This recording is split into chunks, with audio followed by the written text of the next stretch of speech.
Assalamualaikum warahmatullahi wabarakatuh. Waalaikumsalam.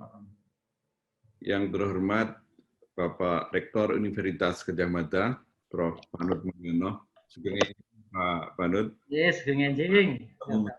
secara virtual, Nun Sewu Pak Rektor. Yang terhormat para Bapak Ibu pejabat yang mewakili beberapa kementerian terkait yang hadir dalam kesempatan Lokakarya ini. Yang terhormat para narasumber sudah hadir di sini, Prof. Laksono dan Dr. Mirza. Terima kasih atas kehadirannya sebagai narasumber.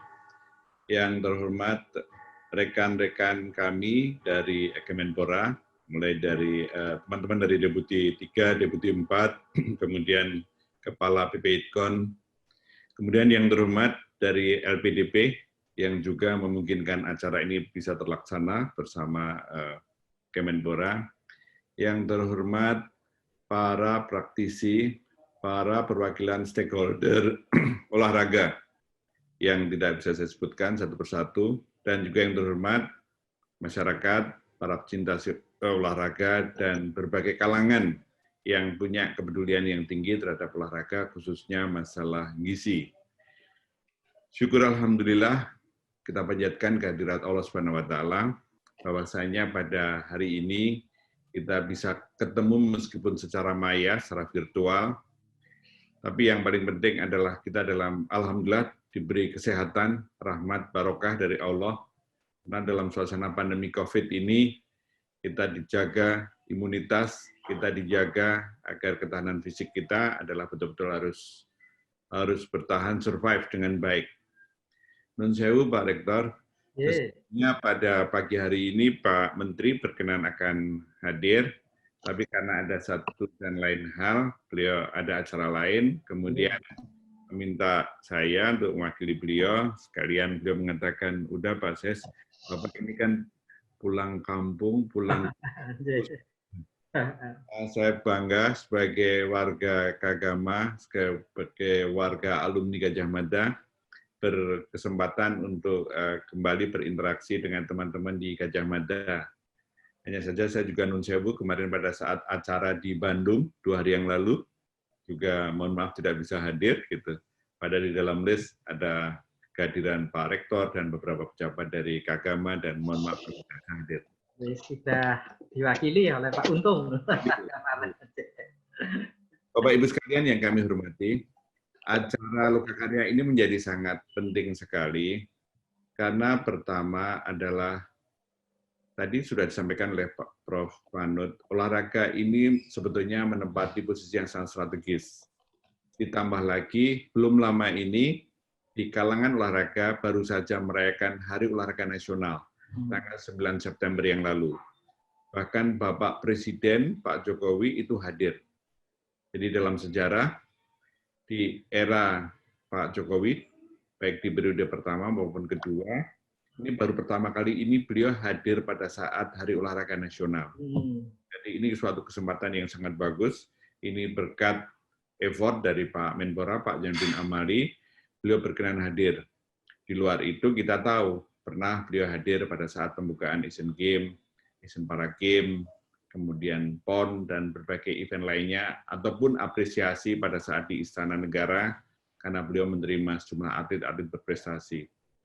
Tapi message yang ingin kami sampaikan adalah, ini negara, ini pemerintah, ini sedang berusaha menunjukkan kontribusi secara maksimal.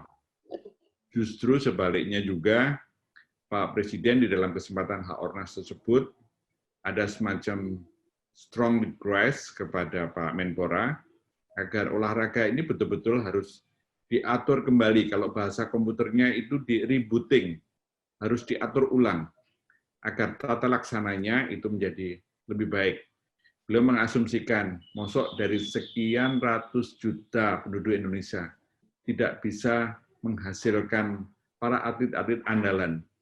Beliau mengkritisi kami, dan itu menjadi cambuk bagi Pak Menpora dan seluruh jajaran kami, berarti ada yang salah di dalam pentata laksanaan olahraga. Menpora bersama jajarannya langsung action, cepat sekali.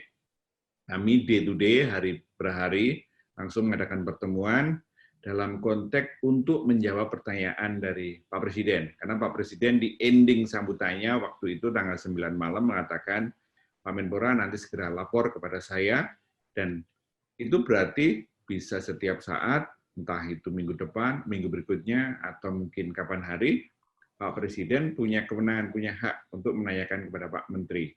Dan Pak Menteri juga dengan sangat smart, sangat wise, sudah mempersiapkan diri bersama jajarannya, in case suatu saat dipanggil ke istana, baik itu secara pribadi, personal, maupun dalam ada sidang kabinet terbatas. Ini menunjukkan sekali lagi bahwa negara pengen menunjukkan kepedulian yang tinggi. Bahwasanya ada pandemi COVID, bahwasanya ada suasana bencana sekarang itu, ya kita tahu bersama. Bahkan ini tidak hanya terjadi di Indonesia, tapi hampir di seluruh belahan dunia. Tetapi itu juga tidak boleh menghalangi kami, Kemenpora, dan seluruh stakeholder agar betul-betul menata ulang olahraga. Nah, salah satu di antaranya adalah tentang masalah gizi, tentang masalah nutrisi. Baru saja kemarin, sore tepatnya, kami ada rapat terbatas Pak Menpora dengan Wakil Ketua Umum PSSI, saya, dan seorang asisten deputi dari Deputi 4, khusus membahas tentang kelanjutan training center, kelanjutan pelatihan bagi timnas U19 yang sekarang sedang ada di Kroasia. Yang juga menjadi concern Pak Menteri adalah tentang masalah gizi, tentang masalah nutrisi, tentang masalah ekosistem yang harus dihadapi. Jadi beliau mengatakan dalam satu kesempatan baru kemarin, jadi masih hangat sekali, masih kurang dari 24 jam, menekankan kepada PSSI, kalau ingin memperoleh prestasi yang bagus, ya jangan lupakan satu hal, masalah gizi, masalah ekosistem. Jadi kita tahu di awal-awal kehadiran di Kroasia, memang kita akui timnas itu babak belur. Awalnya kita kalah terus, kalah. Lama-lama itu tim binaan Sintayong agak ada peningkatan. Meskipun tadi malam lawan Bosnia kalah lagi. Tapi nggak apa-apa. Poinnya adalah ada progres dan juga masyarakat mulai di-educate bahwa jangan semata-mata mengharapkan juara, jangan semata-mata mengharapkan prestasi, tapi ada proses. Learning by process, learning by doing ini perlu. Karena kalau enggak, masyarakat kita terbiasa instan. Nah, kembali kepada arahan Pak Menteri adalah ditekankan kepada PSSI, tolong, masalah nutrisi, masalah gizi ini penting. Karena Pak Menteri itu punya pengalaman pada suatu saat, disampaikan juga kemarin sore kepada PSSI, suatu saat beliau itu, saya masih ingat, baru 3 hari menjadi Menpora di akhir bulan Oktober, beliau keliling ke sejumlah cabang-cabang olahraga. Di antaranya yang beliau datangi, yang pertama kali adalah atletik di Stadion Madia. Ketemulah beliau dengan Pak almarhum Pak Bob Hasan. Di sana disampaikan hal-hal tentang progres dari atletik sampai suatu kisah story yang ini selalu diangkat oleh Pak Menteri di berbagai kesempatan adalah ya Pak Bob kan ya meskipun sudah sepuh, kuat, tapi polos sekali mengatakan, Pak Menteri, saya perkenalkan ini seorang juara dunia lari 100 meter. Kita tahu siapa yang dimaksud gitu. Ya dengan bangganya menyebutkan Zohri. Kemudian beberapa atlet yang lain. Pak Bob masih melanjutkan ceritanya, Pak Menteri, saya tahan mereka itu tetap ada di sini. Kenapa? Karena suatu saat pernah pada saat dia harus pulang, kemudian kami tidak bisa melakukan kontrol nutrisinya, dan kemudian pertama ada obesitas. Meskipun itu sangat sedikit ya. Kemudian yang kedua, tidak terkontrol tentang kalorinya, tidak terkontrol tentang gizinya. Akibatnya apa? Baru seminggu pulang saja, kembali ke Jakarta, itu hasilnya sudah lain.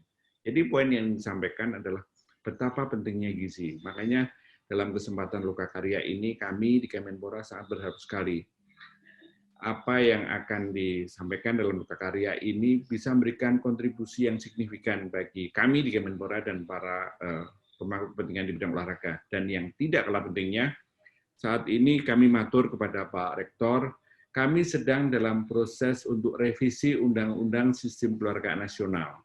Nah, Di dalam undang-undang yang existing itu tidak tersirat baik eksplisit maupun implisit tentang betapa pentingnya nutrisi, betapa pentingnya gizi. Masalah doping dibahas, prasarana dibahas, sarana dibahas, pendanaan dibahas, banyak hal yang lain. Tetapi masalah nutrisi, gizi tidak dibahas. Padahal kalau kita buka kita buka law, kita buka hukum-hukum yang ada di negara lain, itu ada. Jadi poin yang ingin kami sampaikan adalah tolong sampaikan tentang hasil kajian yang lebih menendang, lebih kritis, ekstrim sekalipun kepada Kemenpora. Apa yang kurang? Dan di akhir sambutan ini sebelum kami tutup adalah negara insya Allah berusaha untuk memberikan yang terbaik. Dan itu sudah diwujudkan diantaranya di Perpres 95. Di Perpres 95 itu disebutkan bahwa sekarang pendanaan atau anggaran itu meluncur langsung dari di Kemenpora, kemudian ada proposal, kami verifikasi, langsung pada cabur-cabur. Di situ pun juga bisa terungkap berapa kebutuhan untuk nutrisi mereka, gizi mereka, dan sebagainya. Nanti pada saat paparan akan kami ungkapkan salah satu cabur atau beberapa cabur tentang betapa kami itu berusaha untuk memenuhi apa yang mereka inginkan. Karena meminjam istilah dari beberapa legenda olahraga, mereka mengatakan negara jangan mengharapkan akan hadirnya para atlet-atlet unggulan kalau ya gizinya hanya itu lagi, lu lagi, dan ujung-ujungnya adalah akan semakin left behind, akan semakin tertinggal dari luar negeri. Jadi itu saya kira hal yang penting yang menjadi pesan dari Pak Menteri. Beliau menaruh rasa hormat pada acara Lokakarya ini dan juga menaruh rasa hormat kepada Pak Rektor, di mana UGM sudah memberikan juga kontribusi dan jangan segan-segan untuk mengkritisi apa yang kurang dari Kemenpora. Plus yang terakhir, mohon kepada para narasumber, saya yakin karena hadir juga rekan-rekan kami dari hukum, ini nanti apa yang bisa diformulasikan, apa yang bisa dititipkan. Mumpung kami belum mulai pembahasan secara detail di Undang-Undang SKN ini. Demikian sambutan dari saya mewakili Pak Menpora. Semoga acara ini berlangsung dengan sukses dan nanti akan paparan secara detail akan kami sampaikan pada saat sesi paparan berikutnya di beberapa jam lagi nanti. Demikian dari kami dan dengan mengucapkan Bismillahirrahmanirrahim, acara Lokakarya ini dengan resmi saya nyatakan dibuka. Mohon maaf kalau ada hal yang kurang berkenan dan semoga niat baik kita ini diridhoi oleh Allah Subhanahu wa taala. Wabillahi taufiq wal hidayah. Wassalamualaikum warahmatullahi wabarakatuh. Waalaikumsalam. Waalaikumsalam warahmatullahi wabarakatuh.